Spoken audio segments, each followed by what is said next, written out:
શુક્રવારે ભારતીય શેરબજારો તીવ્ર ઘટાડા સાથે બંધ થયા.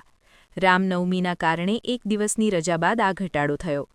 આ પહેલા મંગળવાર અને બુધવારે બજારો લીલા રંગમાં ખુલ્યા અને બંધ થયા હતા.